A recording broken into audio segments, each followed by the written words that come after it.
Dr. Valks NDUDZO Komafosa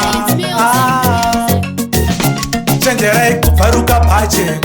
Ndudzo arikumhanya unge hache Pakashata uyo aisa pache 24/7 hana lanche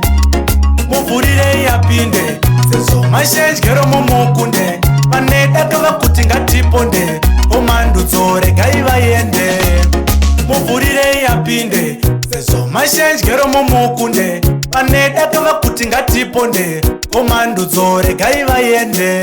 Hazvisizve mafani kuti unze pachigaro Upenyu hunochinja zvirambe zvakadaro Dzidzo nekufungwa dokune mafaro Runyararo chete hapana ane nharo Hatidi hondo vakoma Free and fair kupinda zvakaoma Levo rinodhura ndere kwakurema Zvinoshungurudza nzoro waitema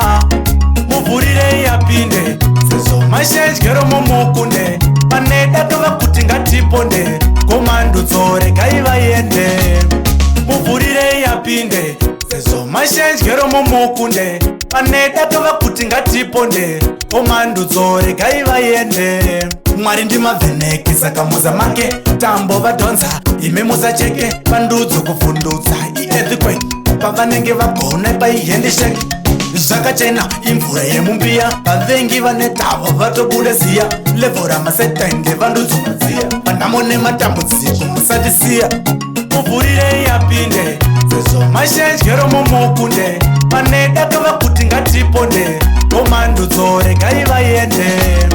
muvhurire yapinde sezvo mashenjero mumukunde vaneda tova kuti ngatiponde komandudzo regai vaende hazvisizve mafani kuti unze pachigaro upenyu hunochinja zvirambe zvakadaro dzidzo nekufungwa dokune mafaro runyararo chete hapana ane nharo hatidi hondo vakoma free and fair kupinda zvakaoma levo rinodhura ndere kwakurema zvinoshungurudza nzoro waitema